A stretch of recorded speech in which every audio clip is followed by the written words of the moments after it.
ফেসবুকে কাজ করতে এসে কত লোকের যে কথা শুনলাম সেটি বলার মতো না। কিছুদিন আগে আমি একটি জায়গাতে ভিডিও তৈরি করতে গিয়েছিলাম, বাসা থেকে আধা কিলোমিটার দূরে। যাওয়ার পরে আমি যখন একটি মাঠের ভিতরে ভিডিও তৈরি করা শুরু করলাম, দেখি আশেপাশের অনেক লোকই আমার দিকে চেয়ে আছে। ভিডিও আর এক প্রকার তৈরি করতেই পারি না। অনেক লোকই আছে দূর থেকে দেখছে, আবার চলেও যাচ্ছে। আমি কোনো দিকে লক্ষ্য না করে ভিডিও তৈরি করলাম। এক মুরব্বী লোক দেখলাম আমার সামনে দিয়ে যাচ্ছে এবং বারবার চেয়ে আছে।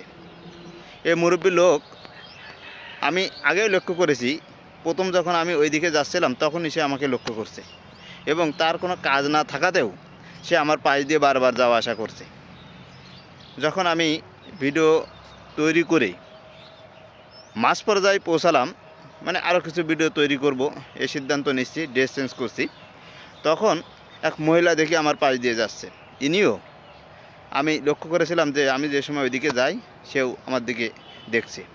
আসলে আমি কিন্তু তেমন কোনো ক্ষতিকর কাজ করছি না। মাঠের একটু ভিতরে গেলাম, ফাঁকা জায়গা, আশেপাশে বাড়ি নাই, খুব দূরে বাড়ি, কিন্তু এরা কোনোভাবে আমাকে যেন ভিডিও তৈরি করতেই দিচ্ছে না। বারবার পাশ দিয়ে যাচ্ছে, এদিকে যাচ্ছে, ওদিকে যাচ্ছে। এ ধরনের সমস্যা আমি সম্মুখীন হচ্ছি। পরে যখন ফাইনালি শেষ করলাম ভিডিও তৈরি করা, শেষ করে আমি যখন বাসার দিকে যাওয়ার রওনা দিলাম, তখনই এই লোকগুলা রাস্তায় আমার সঙ্গে ধরলো, বলল যে ওইখানে তুমি কেন গিয়েছিলে, তোমার বাসা কোথায়? আমি বললাম ওখানে কেন গিয়েছিলে। পরে আমি বললাম যে এই জন্য আমি গিয়েছিলাম কিছু ভিডিও তৈরি করার জন্য। তো এই ভিডিওগুলো তুমি কি করো?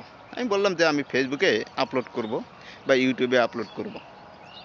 তখন বললো যে আমরা দূর থেকেও দেখছি যে তুমি ওইখানে যেন কী করছো। তো এইখানে ফেসবুকে আপলোড করলে কি টাকা হয়? আমি বললাম যে টাকা হয় না, যেহেতু আমি নতুন শুরু করেছি, আশা করছি টাকা ইনকাম হতেও পারে। এভাবে তারা আমাকে কোয়েশ্চেন করছে। ফাইনালি বলছে যে তুমি পড়াশোনা করছো কি না। তা আমার যে কোয়ালিফিকেশন সেটা বাংলাদেশে যতটুকু পড়া যায় আমি আসলে পড়েছি। তা বললাম, পরে বললো যে এত লেখাপড়া করেছো, তাহলে কেন তুমি এ ধরনের ফাজলামি কাজ করো? এ ধরনের কাজ তো দরকার নেই করা,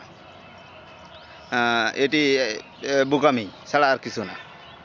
তা আসলে আমি বুঝতে পারছি না কি অ্যান্সার দিব। যদিও আমি একটি জব করি, সেটি একেবারে খারাপ না, তারপরেও আমি তাদেরকে বোঝাতে সক্ষম হলাম না যে ভিডিও কেন তৈরি করছি। তাদেরকে কোনোভাবে আমি বোঝাতে পারি না যে তারা বলতে চাচ্ছে এ ধরনের কাজ করবা না, এটি ঠিক না। আসলে আমি তো এমন কোনো খারাপ কাজও করি নাই সেখানে যেয়ে, বা সেটা আমার পক্ষে পসিবলও না। এই আছে আমাদের অবস্থা।